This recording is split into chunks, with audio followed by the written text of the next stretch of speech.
Jan Suraaj press note दिनांक 14 सितंबर 2024 स्थान पटना। जनसुराज विचार मंच की राज्य स्तरीय बैठक पटना में आयोजित। बिहार के सभी जिलों और प्रखंडों के संवाद सारथी हुए शामिल। प्रशांत किशोर ने कहा, समाज के प्रबुद्ध लोग अगर लोकतंत्र में भागीदारी नहीं बनेंगे तो मूर्ख लोग ही शासन करते रहेंगे।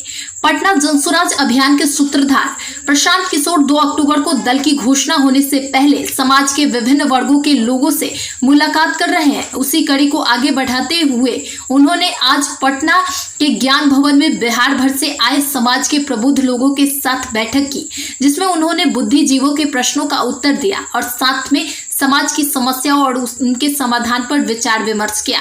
उन्होंने समाज के शिक्षित लोगों से ग्रीस दार्शनिक प्लेटो की बात दोहराते हुए कहा कि यदि समाज के शिक्षित और प्रबुद्ध लोग राजनीति में नहीं आएंगे तो मूर्ख लोगों ही जनता पर राज करेंगे। प्रशांत किशोर ने कहा कि आज समाज का एक बड़ा वर्ग जो शिक्षित है और जिनका चरित्र भी अच्छा है, पर वह राजनीति से दूरी बनाए रखते हैं, क्योंकि नेताओं द्वारा यह भ्रम फैला दिया गया है कि बिहार में राजनीति करने के लिए आपको जाति या धनबल की जरूरत है। इस कारण से जो लोग सक्षम है और जिनकी सोच समाज में कुछ अच्छा करने की है, फिर भी साहस की कमी के कारण वह राजनीति से दूरी बनाए रखते हैं। इसी को देखते हुए जनसुराज विचार मंच की कल्पना की गई, जिससे वह लोग जुड़ सके जो अपने जीवन में आगे बढ़ चुके हैं और अब समाज को जागृत करने में और आम जन तक जनसुराज का संदेश पहुंचाने में अपना कंधा दे सके। यह समाज के प्रबुद्ध लोगों की जिम्मेदारी है कि जो लोग विकास में पीछे छूट गए हैं उनको आगे लाने के लिए हम सबको मिलकर प्रयास करना होगा।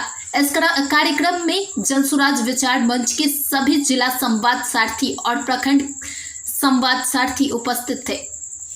बन गया। आजादी से पहले जो अंग्रेज करते थे, यहाँ पर नील का खेती, कपास का खेती भारत में, अब फैक्ट्री लगा इंग्लैंड में। यहाँ से जो कपास पैदा हुआ उसको ले जाकर कपड़ा बनाया इंग्लैंड में और वापस उसी कपड़ा को लाकर बेचा इंडिया में। तो यही हाल बिहार का है। आप यहाँ से खाली मजदूर नहीं भेज रहे हैं, आपका पैसा लेकर किसी गुजरात के बिजनेसमैन ने बैंक से लोन लिया, वहां पर फैक्ट्री लगाया, वो बन गया फैक्ट्री का मालिक आपके पैसे से, और आपके ही बच्चे जाकर उस फैक्ट्री में बन गए मजदूर। और जब उस गुजरात के फैक्ट्री में बना सामान तो वो सामान लाकर बिहार में फिर बेच भी रहा है और आप हमेशा के हमेशा गरीब ही बने हुए। तो जनसुराज की, और आप सोचिएगा कि प्रशांत किशोर कौन नया बात बता रहे हैं, ये बात तो बिहार में कभी हम लोग सुने ही नहीं। ये बैंक वाला कैसे पैसा दे रहा है, नहीं दे रहा है, ऐसा नहीं है कि बैंक की ये मनमर्जी है कि वो कितना पैसा देंगे। आपकी जानकारी के लिए बता दें कि ये एक कमेटी है जिसके अध्यक्ष मुख्यमंत्री होते हैं। देश के स्तर पर प्रधानमंत्री, फिनांस मिनिस्टर उस कमेटी को चेयर करते हैं, जिसमें हर महीने ये देखा जाता है कि बैंकों में लोगों ने कितना पैसा जमा किया और उसके एवज में कितना बैंकों ने वापस समाज को, लोगों को ऋण के तौर पर, पूंजी के तौर पर आपको उपलब्ध कराया। लेकिन बिहार में जैसे शिक्षक मुख्यमंत्री का बात नहीं सुन रहा, दरोगा और इंस्पेक्टर मुख्यमंत्री का बात नहीं सुन रहा, कोई पुलिस वाला नहीं सुन रहा है, अंचलाधिकारी बात नहीं सुन रहा है, वैसे बिहार में यहाँ के बैंक वाले भी सरकार की बात नहीं सुन रहे हैं और आपका हमारा पैसा यहाँ से दूसरे राज्य में भेज रहा है।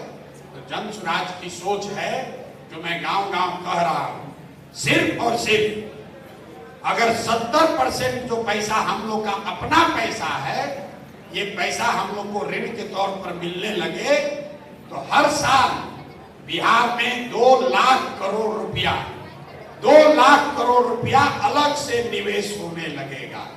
आप